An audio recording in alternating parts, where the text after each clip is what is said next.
Olá, meus alunos, bem-vindos à nossa sétima aula, a nossa aula de Fundamentos de Logística e Transporte, e que agora nós vamos tratar uma matéria bem específica relacionada com a cadeia de suprimentos. Vamos lá? Bem, para começar, nós estamos destrinchando aqui quais são os componentes da logística e suas integrações. Então, estão divididos em pelo menos 5 pontos que envolvem as operações logísticas, os objetivos da integração logística, os arranjos operacionais logísticos, estruturas flexíveis e a sincronização da cadeia de suprimentos. Vamos olhar quais são as partes mais importantes desses componentes de logística. Para começar, nós temos aqui as operações logísticas, em que escolhemos a parte de suprimento, já que envolve o conceito de cadeia de suprimento. Então, nesse caso, o suprimento ele engloba a aquisição, a programação das necessidades, arranjo de movimentação, o processo de suprimento em si, que vai desde a compra até a licitação, principalmente se envolve uma empresa pública.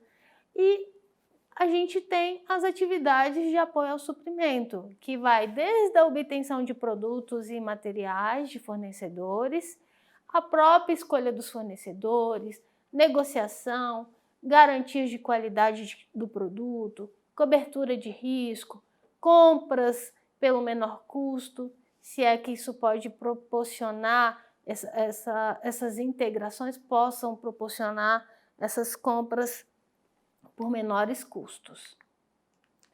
Relacionado à manufatura, que é o segundo ponto do fluxo de estoque, no caso aí das operações logísticas, a gente precisa avaliar o que, quando, onde, se a produção é empurrada ou se é uma produção puxada. Isso é muito importante, esse conceito de produção empurrada e produção puxada. Tanto é que eu trouxe no próximo slide uma ilustração que vai nos fazer entender melhor o que isso corresponde. E as atividades de apoio à manufatura envolvem planejamento, armazenamento, manuseio, transporte de produtos às vezes inacabados que vão para finalização, classificação, agrupamento, sequenciamento de componentes, entre outros.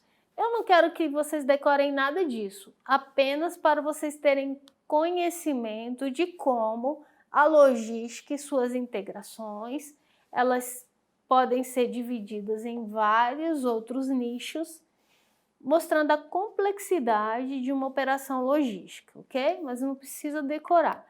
Mas tenham em mente, por exemplo, a diferença entre sistemas puxados e empurrados. Isso é muito importante. O empurrado é o seguinte, quando que ele ocorre? Isso significa que é produzido uma quantidade de bens, de produtos para estoque. Essa produção ela não se baseia na demanda real. Ela não foi motivada, ela foi empurrada. Você produz o máximo que você pode, o que você entende que você vai conseguir vender, mesmo sabendo que de repente não vai ter demanda nenhuma para esse produto. Então você empurra essa demanda para o consumidor. Já o puxado é diferente.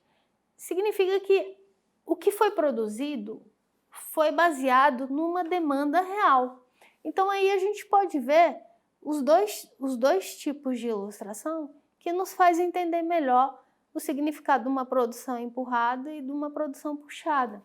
E aí vale se atentar para essa definição, porque a manutenção de estoque é muito cara, as instalações, a mão de obra que você contrata para cuidar daquele determinado estoque, a infraestrutura, enfim. Então você tem que pensar muito na hora de produzir, se você vai produzir baseado na demanda ou não. Então aí a gente tem essa figura, depois eu peço que vocês pausem e vejam os detalhes de cada uma, principalmente em termos da ilustração, que aí vai ficar muito bem entendido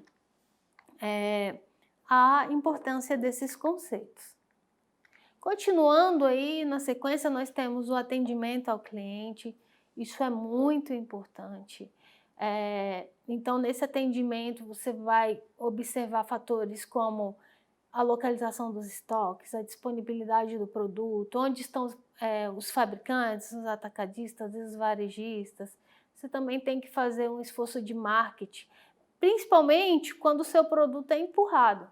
Você tem que, já que não está baseado na demanda, você tem que atrair o consumidor para aquele produto. Então, o marketing é muito importante para esse tipo de estoque que é empurrado, que não se baseou na demanda.